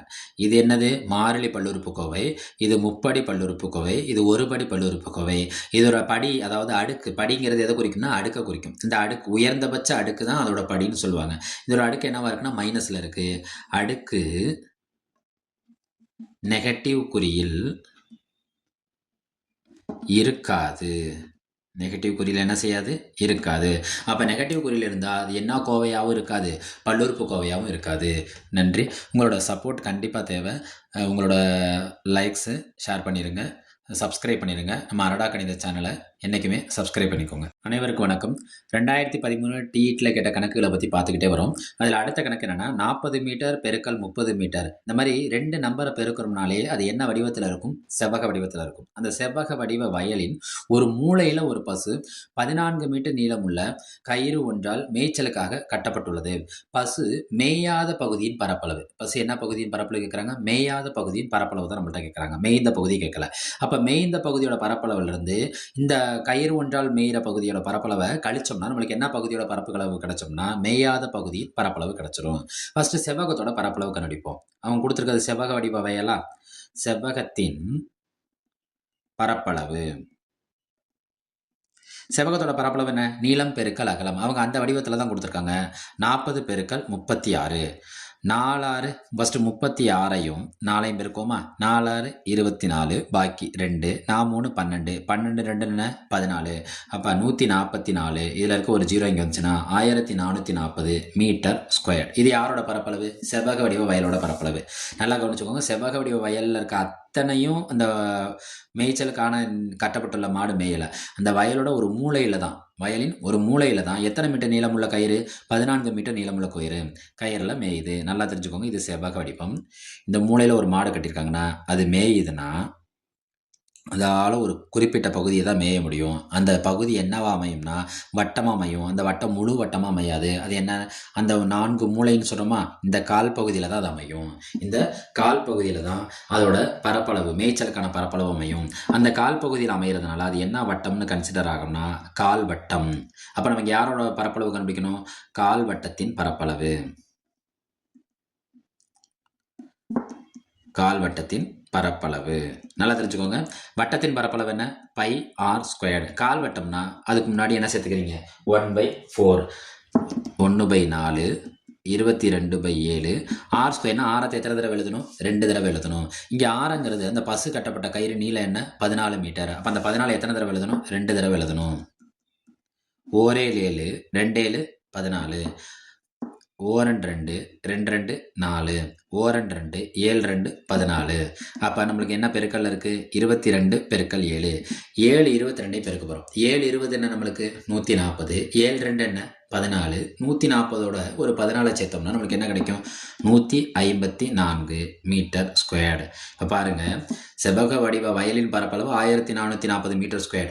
பசு மேய்ந்த பகுதியோட பரப்பளவு என்ன, 154 மீட்டர் ஸ்கொயர். கேள்வியில் கேட்டிருக்கிறது மேய்ந்த பகுதியின் பரப்பளவு கேட்கல, மேயாத பகுதி. 1440லேருந்து இப்போ நம்ம என்ன செஞ்சால் மட்டும் போதும், 1440லேருந்து 154 நம்ம கழிச்சா மட்டும் போதும். கழிப்போமா, இது என்ன ஆயிரும்னா 10,000. இது என்ன ஆயிரும் 3,000. பக்கத்தில் தானே கடன் கொடுப்போம். 10ல் 4 போச்சுன்னா 6, 3ல் 5 போகாது. இந்த 3 என்ன ஆயிரும்னா 13,000. இந்த 4ல் 1 கொடுத்தோன்னே இது என்ன ஆயிரும் 3,000. 13ல் 5 போச்சுன்னா 8, 3ல் 1 போச்சுன்னா 2, 1. அப்போ மேயாத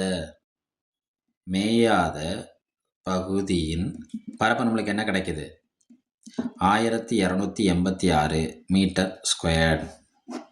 இந்த 1286 மீட்டர் ஸ்கொயர்டுங்கிறது அவங்க கொடுத்துருக்க ஆப்ஷனில் டி.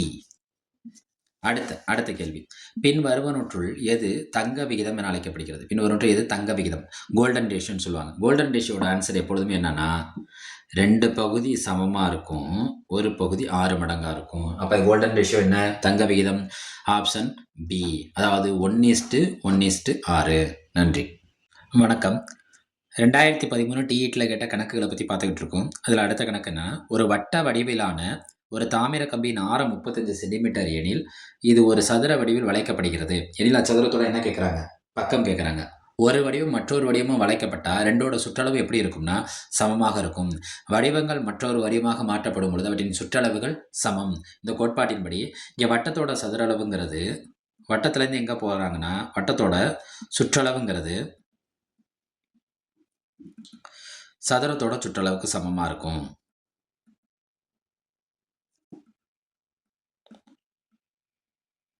வட்டத்தோட சுற்றளவு யாரோட சுற்றளவுக்கு சமமாக இருக்கும்? சதுரத்தோட சுற்றளவுக்கு சமமாக இருக்கும். அப்போ நம்ம யாரோட சுற்றளவை கண்டுபிடிக்கலாம்?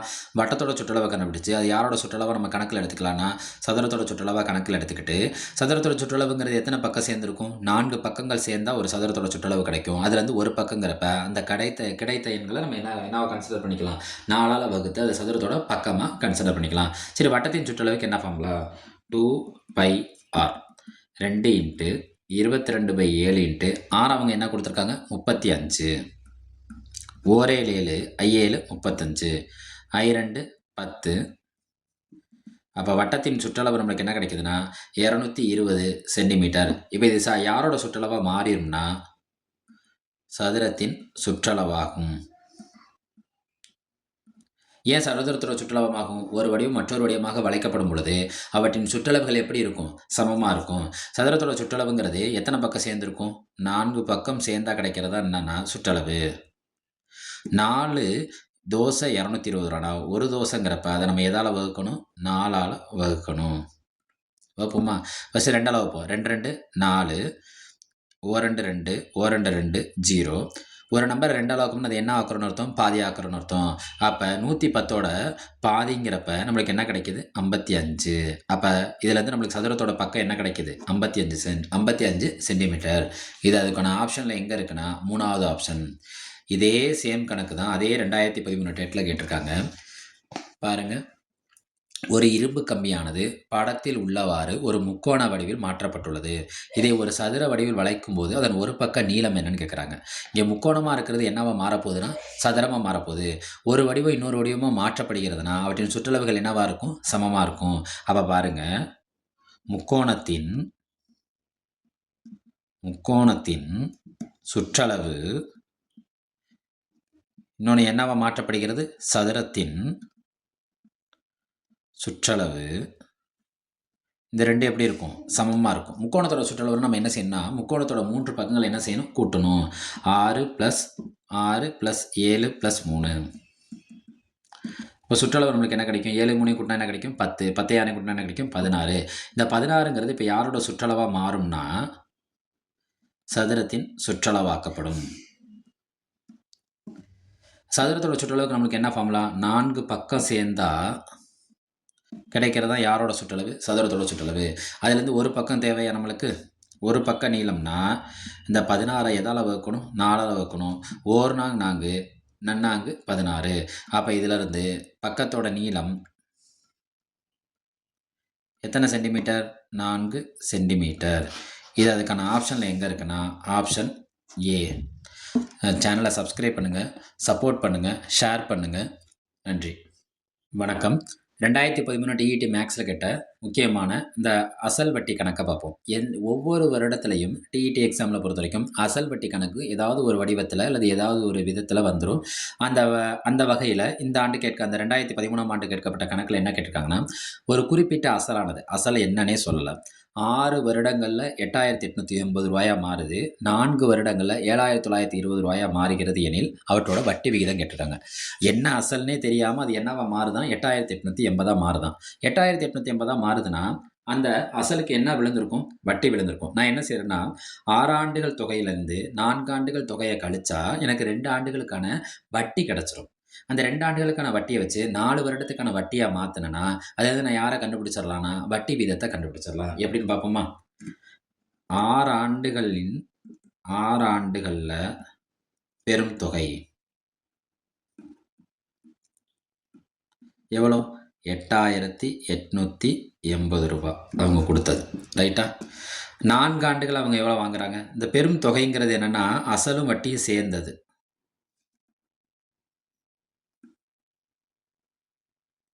எவ்வளோ ரூபா? 7920. இப்போ நான் 6 ஆண்டுகள் பெருந்தொகையிலேருந்து 4 ஆண்டுகள் பெருந்தொகையை கழிச்சா எனக்கு என்ன கிடைக்கும்னா 2 ஆண்டுகளுக்கான வட்டி கிடச்சிரும். 0 8ல் 2 போச்சுன்னா 6, 8ல் 9 போகாது. இதில் கடன் கொடுங்க 18, 18ல் 9 போச்சுன்னா 9. அப்போ 2 ஆண்டுகளுக்கான வட்டி கிடச்சிருதா? எவ்வளோ? 960. 2 ஆண்டுகளை வச்சு என் கையில் 4 ஆண்டுகளுக்கு கணக்கு இருக்குது, 6 ஆண்டுகளுக்கு கணக்கு இருக்குது. நான் 2 ஆண்டுகளை என்னவா மாற்றுறேன்னா 4 ஆண்டுகளாக மாற்றுறேன். அப்போ 4 ஆண்டுகளுக்கான வட்டி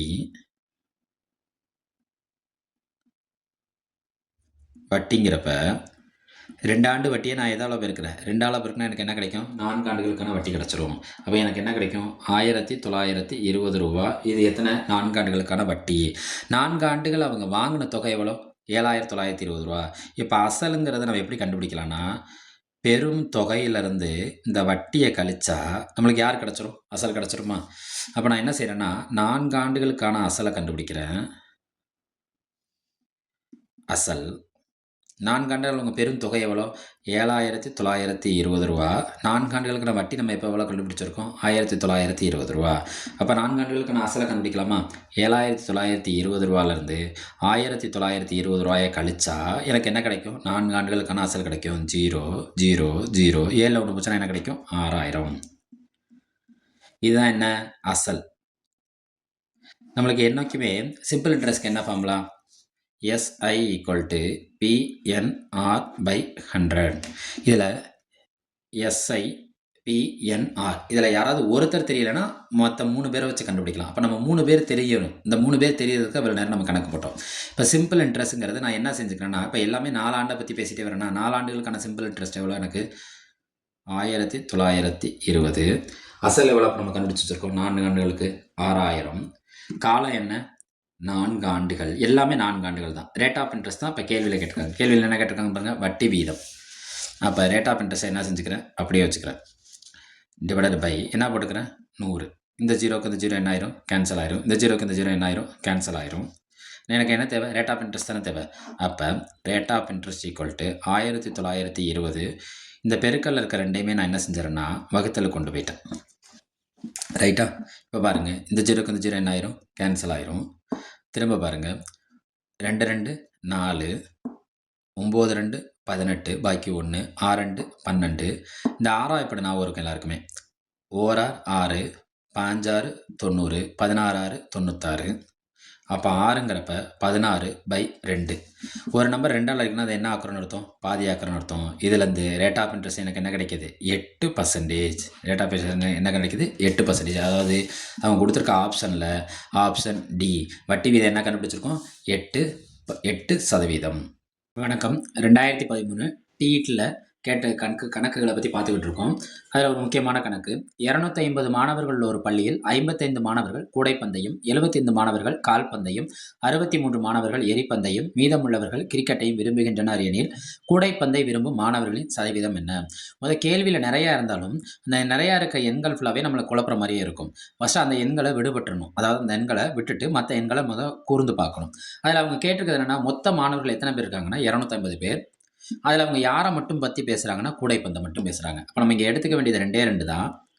மொத்த மாணவர்கள் எவ்வளோ இருக்காங்க 250. இதில் கூடைப்பந்தை விரும்புபவர்கள் தானே சதவீதத்தில் இருக்காங்க. கூடைப்பந்தை விரும்புபவர்கள் எத்தனை பேர் இருக்காங்கன்னு பார்த்தா கூடைப்பந்தை எத்தனை மாணவர்கள் விரும்புகிறாங்க 55. இப்போ ஒரு விதத்தில் சதவீதம் கேட்குறாங்க. ஒவ்வொரு கணக்குலையும் சதவீதம் கேட்டால் என்ன செய்யணும்னா அவங்க எந்த நிகழ்வை குறிப்பிடுறாங்களோ அந்த நிகழ்வு தொகுதியில் போயிடும். அந்த நிகழ்வு சார்ந்த டோட்டல் மொத்தம் இருக்குல்ல அது எங்கே போயிடும்னா பகுதியில் போயிடும். இதை எதால் பெருக்கணும்னா 100ஆல் பெருக்கணும். இப்போ இந்த நிகழ்வுங்கிறது இங்கே எதை சொல்கிறாங்கன்னா கூடைப்பந்தை சொல்கிறாங்க. அது மேலே போயிடும். மொத்த மாணவர்கள் எவ்வளோ 250 அது கீழே வந்துடும். இது சதவீதங்கிறத இப்போ எதில் பெருக்கணும் 100ஆல் பெருக்கணும். இந்த ஒரு பூஜ்ஜியத்துக்கு ஒரு பூஜ்ஜியம் என்ன ஆயிரும் கேன்சல் ஆயிரும். 11 5 55 5 5 25 5 பல் அடிச்சிட்டேன்னா திரும்ப 11/5 பெருக்கல் 10. 1 5 5 2 5 10 1 11 11 2 11 எவ்வளோ 22. அப்போ கூடைப்பந்தை விரும்புபவர்களோட சதவீதம் என்ன 22%. அப்போ விடை என்ன 22%. அடுத்த கேள்வி மாறல் கணக்கு வட்டி கணக்கு இல்லாமல் எந்த ஒரு டிஇடி கொஷினும் இருக்காது.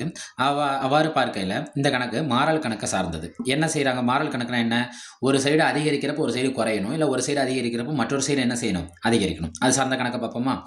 60 கிலோமீட்டர் வேகத்தில் செல்லும் ஒரு மகிழ்வுந்து ஒரு கார் ஒரு குறிப்பிட்ட தூரத்தை எத்தனை மணி நேரத்தில் கிடைக்கிறது 5 மணி நேரத்தில் கிடைக்கிறது. 60 கிலோமீட்டர் வேகத்தில் போனால் 5 மணி நேரத்தில் அங்கே போயிடலாம்.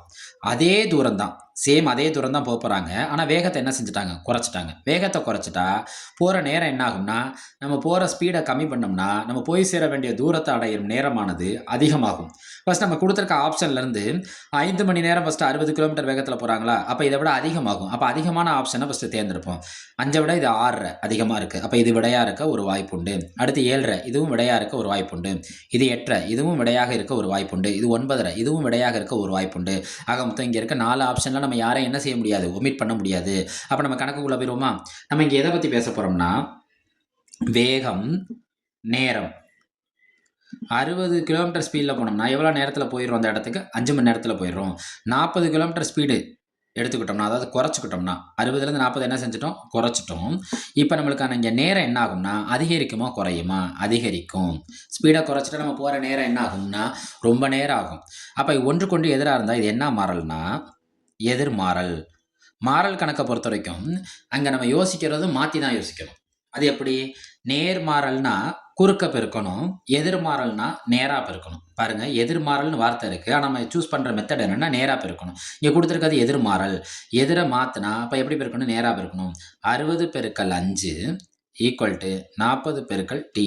நேராக பெருக்கணும் என்ன? இதை தான் நேராக பெருக்கணும். இந்த 2 அளவுகளை நேராக பெருக்கணும்னு அர்த்தம். நம்மளுக்கு யார் தான் தேவை? டைம் தான் தேவை.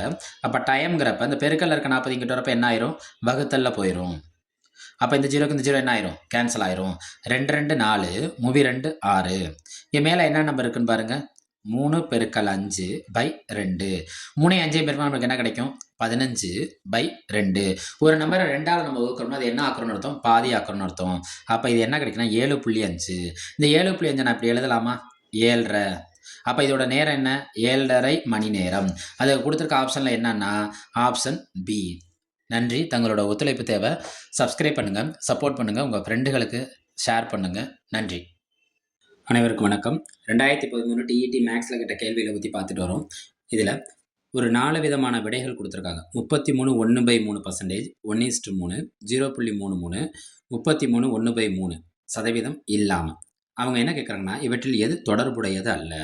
இவற்றில் எது தொடர்புடையதல்லன்னு எந்த ஒரு கேள்வி கேட்டாலும் அது எண்களில் கேட்டால் ஒவ்வொரு எண்களுக்கான விடைகளை கண்டுபிடிச்சா ஒரு எண்களுக்கான விடைகள் என்னவா இல்லாமல் இருக்கும்னா தொடர்பு இல்லாமல் இருக்கும். ஃபஸ்ட்டு கண்டுபிடிப்போம். 33 1/3%. இதை நான் எப்படி எழுதலாம்? பர்சன்டேஜ்னா என்ன? 100. 33 1/3னா இதை நான் கலப்பு பின்னத்தில் இருக்குது, இதை நான் என்ன பார்த்துறேன்? தகா பின்னமாக மாற்றுறேன். 33ஓட 3 பெருக்குனா என்ன கிடைக்குன்னா 99. 99 இருந்து 1 கூட்டினா என்ன கிடைக்குன்னா 100. 100/3 பர்சன்டேஜ்னா அதில் என்ன இருக்கும்? 100 இருக்கும். ரைட்டா? இப்போ 100 இந்த 3/100ங்கிறப்ப நான் என்ன எழுதணும்னா, இந்த 3/100ங்கிறப்ப என்ன ஆகும்னா இது என்ன செய்யும்? 100/3 இந்த 100 கீழே என்ன இருக்கும்? 1 இருக்கும். அப்போ இது மேலே வரப்போ என்னன்னா 1/100 மாறிடும். ஏன்னா ஒரே ஒரு பின்னம் தான் இருக்கலாம். இப்போ இந்த 100 என்ன ஆயிரும்னா கேன்சல் ஆயிரும். நம்மளுக்கு விடை என்ன? 1/3. இந்த மாதிரி 4 எண்களுக்கான விடைகளை தேர்வு செய்கிறப்ப நம்ம என்ன செய்யணும்னா எப்பொழுதும் முதல் விடை, லாஸ்ட் விடை, 2வது விடை, அதுக்கு அடுத்த விடை, இப்படி மாற்றி செக் பண்ணுங்கள். ஏன்னா நம்மளுக்கான விடை சில நேரத்தில் நம்ம வரிசையாக செக் பண்ணிகிட்டு இருப்போம், அதோட கடைசி விடையாக இருக்கும், நம்மளோட நேரம் அத்தனையும் வீணாக போயிடும். இப்போ முதல் இதுக்கான விடை இது. இப்போ நான் ஆப்ஷன் ஏவை செக் பண்ணி முடிச்சேன்னா இப்போ ஆப்ஷன் டி எடுத்துக்கிறேன் கையில். 33 1/3. இது சதவீதம் இருக்குது, அதனால் கீழே 100 கொண்டு வந்தோம். இது சதவீதமே இல்லை, இது அப்படியே போட்டால் போதும். அப்போ என்ன கிடைக்கும்? 100/3. 100/3. இதை அடிங்க. 1 3 3 9 பாக்கி 1 10. திரும்ப 3 9 பாக்கி 1 10. 3 9 பாக்கி 1 10. 3 9. அப்போ இதுக்கான விடை என்ன இருக்குது? 33.33. இதுக்கான விடை என்ன? 1/3. இதுக்கான விடை என்ன? 33.33. இங்கே ஒன்று கொண்டு என்ன விடை கிடச்சிருக்குன்னா மாறுபட்ட விடை கிடச்சிருக்கு. அப்போ நான் அந்த 1/3 கூட நான் மறுபடியும் வகுத்து பார்க்குறேன். 0.1ல் அடங்காதுல 0.10ல் எத்தனை 3 இருக்குது? 39. திரும்ப 39. திரும்ப 39. அப்பையும் பார்த்தாலுமே பின்ன வடிவில் மாற்றினாலும், அதாவது தசம பின்னத்தை தசம வடிவில் மாற்றினாலும் ஏவோட ஆப்ஷனும் டியோட ஆப்ஷனும் ஒன்று கொண்டு எப்படி இருக்குது? வேறுபட்டது இருக்குது. இந்த வேறுபட்டதை முடிவு கட்டுறது என்னென்னா அந்த பியோட ஆப்ஷன் எடுத்து பாருங்கள். 1:3. மடங்குனா பெருக்கல், விகிதம்னா வகுத்தல். இதை எப்படி எழுதலாம்? 1/3. 1/3க்கு மதிப்பு என்ன? 0.333. அப்போ இப்போ டியோட ஆப்ஷன் தான் முழுமையாக என்ன ஆகுது? ஏபியிலேருந்து வேறுபட்டு இருக்குது. அப்போ இவற்றில் எதுவும் தொடர்புடையது அல்லங்கிறப்ப எதுன்னு சொல்கிறப்ப நம்ம யாரை சொல்லலாம்? டியை சொல்லலாம். இப்போ ஆப்ஷன் சி எடுத்துக்கோங்க. 0.33. அது என்ன? ஏக்கும் வருது, பிக்கும் வருது, சிக்கும் வருது. இப்போ நம்ம வரிசையாக செக் பண்ணிட்டு போனால் நம்மளுக்கான நேரம் என்ன ஆகும்னா விரயமாயிரும். அடுத்து இது தியரி ஓரியன்ட். இது வந்து சிஎஸ்ஐஆர், யூஜிசி, நெட்டு, செட்டு, ஸ்லெட்டில் முதற்கொண்டு கேட்ட ஒரு முக்கியமான கேள்வி. பாலிடெக்னிக் மேக்ஸில் கூட கேட்டிருக்காங்க. கீழ்கண்டவற்றில் எது மற்றவைகளிலிருந்து மாறுபட்டது? யார் யார் கொடுத்துருக்காங்க பாருங்க. பை, இ, √2, லாஸ்ட்டாக 22/7 எழுதுறேன். காரணம் இருக்குது. இந்த பை இதை வந்து என்ன சொல்லுவாங்கன்னா யூலர் நம்பர்னு சொல்லுவாங்க. இது √2, இது என்னது √2. இது எல்லாமே என்ன இர்ராஷனல் எண்கள், இராஷனல் நம்பர்ஸ். இதுவும் இராஷனல் நம்பர்.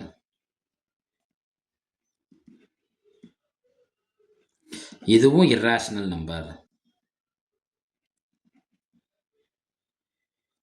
இது மட்டும் என்னன்னா ரேஷனல் நம்பர்.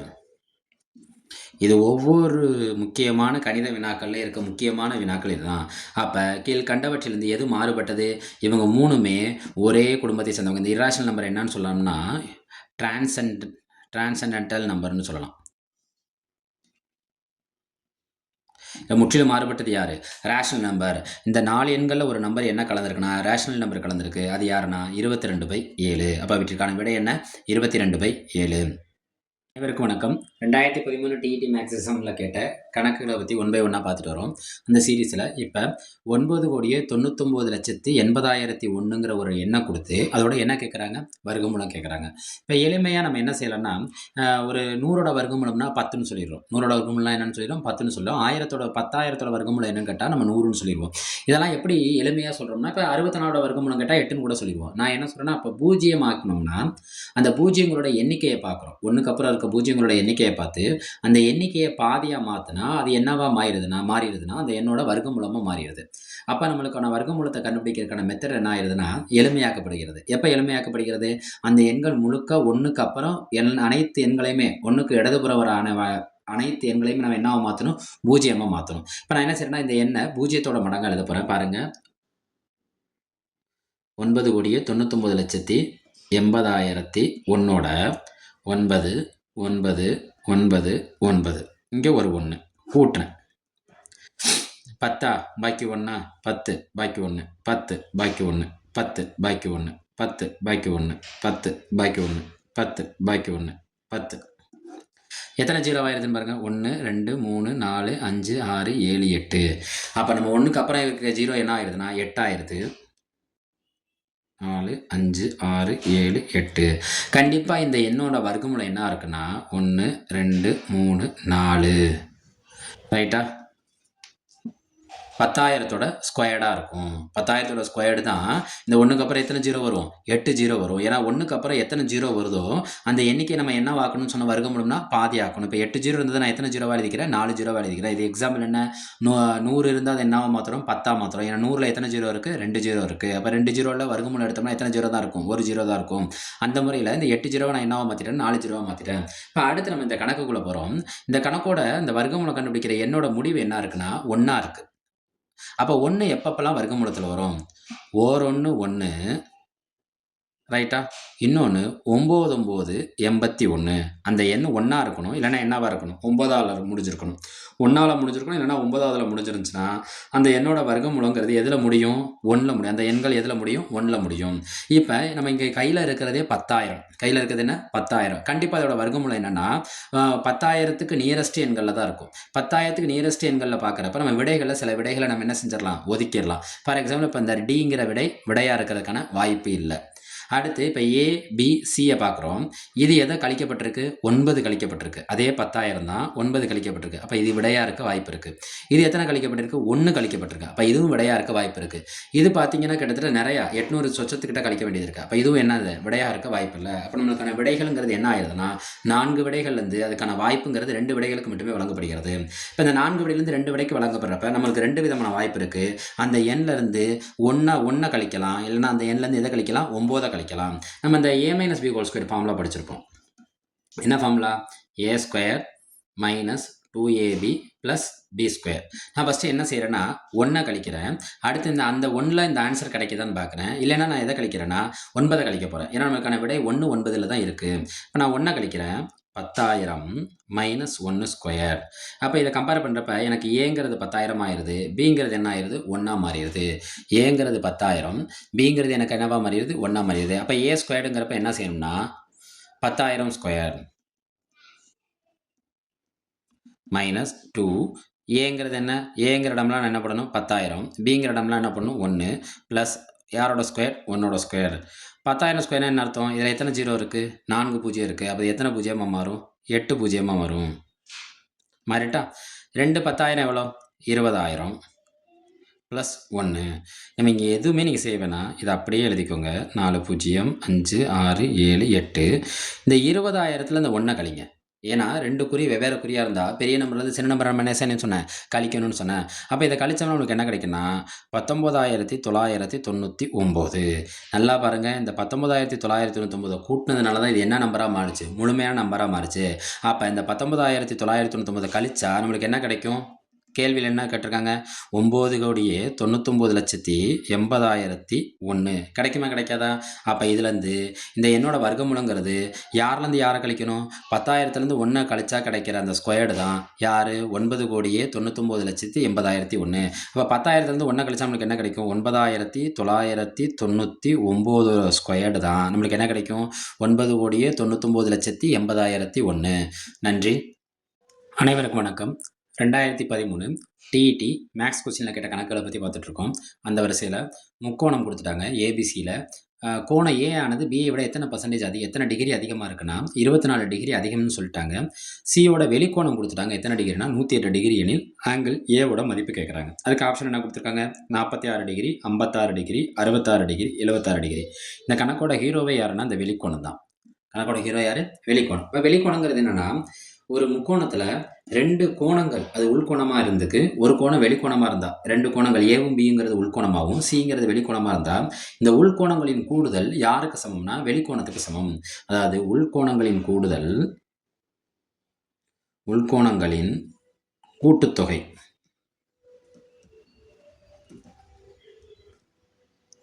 யாருக்கு சமப்படுத்தப்படும்னா வெளிக்கோணத்தின் மதிப்புக்கு, வெளிக்கோணத்தோட மதிப்புக்கு என்னப்படுத்தப்படும், சமப்படுத்தப்படும். இப்போ உள்கோணங்கிறது என்னென்ன ஏபிங்கிற 2 கோணம். ஆனால் அவங்க ஒரு கண்டிஷன் கொடுத்துருக்காங்க, ஆங்கிள் ஏங்கிற கோணம் எப்படி இருக்குன்னா பிஐ விட 24% அதிகம். அதிகம்னா என்ன போடுவோம், ப்ளஸ் போடுவோமா மைனஸ் போடுவோமா, ப்ளஸ் தான் போடுவோம். அப்போ இந்த ஏங்கிற கோணங்கிறது பிங்கிற கோணத்தை விட என்னவா இருக்கான், ஏங்கிற கோணமானது பிங்கிற கோணத்தை விட அதிகமாக இருக்கான். அப்போ ஏங்கிற கோணத்தை எனக்கு தெரியாது, ஆனால் ஏங்கிற கோணத்துக்கு நான் என்ன எடுத்துக்கிறேன்னா கோணம் பி எடுத்துக்கிட்டு அதோட 24 நான் கூட்டிக்கிறேன். காரணம் என்ன, ஏங்கிற கோணமானது பிங்கிற கோணத்தை விட எத்தனை டிகிரி அதிகமாக இருக்கான், 24 டிகிரி அதிகமாக இருக்கான். இது ஏங்கிற கோணம் ஆயிடுது. பி கோணமும் எனக்கு தெரியாது, அது நான் என்னன்னு வச்சுக்கிறேன் பின்னு வச்சுக்கிறேன். இது யாரை குறிக்கும், ஆங்கிள் ஏவை குறிக்கும். ஏன்னா ஏங்கிறது பியை விட எவ்வளோ அதிகம் 24. இந்த உள்கோணங்களோட கூட்டுத்தொகை யாருக்கு சமமாக இருக்குமா, வெளிக்கோணத்தோட மதிப்புக்கு சமமாக இருக்கும். வெளிக்கோணத்தோட மதிப்பு என்ன 108 டிகிரி. சரி, இதை கூட்டுவோமா, ஆங்கிள் பி எத்தனை ஆங்கிள் பி 2 ஆங்கிள் பி. இந்த ப்ளஸ் 24 இங்கிட்டு போனால் என்ன 24 ஆயிரும், மைனஸ் 24. 108ல் 24 கழிப்போமா, 8ல் 4 போச்சுன்னா 4, 10ல் 2 போச்சுன்னா 8. அப்போ எத்தனை டிகிரி கிடைக்கிறது 84 டிகிரி. 2 கோணம் சேர்ந்தா 84னா அப்போ ஒரு கோணங்கிறப்ப 84. நம்பர் லெட்டர் சேர்ந்துருந்தா அது 2 என்ன பண்ணிட்டு அர்த்தம், பெருக்கிட்டு இருக்குன்னு அர்த்தம். பெருக்களோட ஃப்ரெண்டு யார், வகுத்தல். ஒரு நம்பரை நம்ம 2ஆல் அடிக்கிறோங்கிறத என்ன ஆக்குறோன்னு அர்த்தம், பாதி ஆக்குறோன்னு அர்த்தம். அப்போ இதுலேருந்து நம்மளுக்கு என்ன கிடைக்குதுன்னா ஆங்கிள் பி எத்தனை டிகிரி கிடைக்குது 42 டிகிரி கிடைக்குது. ஆனால் கேள்வியில் ஆங்கிள் பி கேட்கல, கோணம் யாரோட மதிப்பு கேட்டிருக்காங்க, ஏவோட மதிப்பு கேட்டிருக்காங்க. ஆனால் கேள்வியில் ஒன்று கொடுத்துருக்காங்க, ஆங்கிள் ஏவானது ஆங்கிள் பிஐ விட எத்தனை அதிகமாக இருக்கான் 24 அதிகமாக இருக்கான். அப்போ ஆங்கிள் ஏங்கிறது ஆங்கிள் பிஐ விட எத்தனை அதிகமாக இருக்கான் 24 அதிகமாக இருக்கான். ஆங்கிள் பிக்கு தான் நம்ம என்ன கண்டுபிடிச்சிருக்கோம் 42. அப்போ கோணம் ஏவோட மதிப்பு என்ன கிடைக்குதுன்னா 42 24 கூட்டுவோமா, 2 4 கூட்டினா 6, 4 2 கூட்டினா 6. அப்போ ஆங்கிள் ஏவோட மதிப்பு என்ன டிகிரி 66 டிகிரி.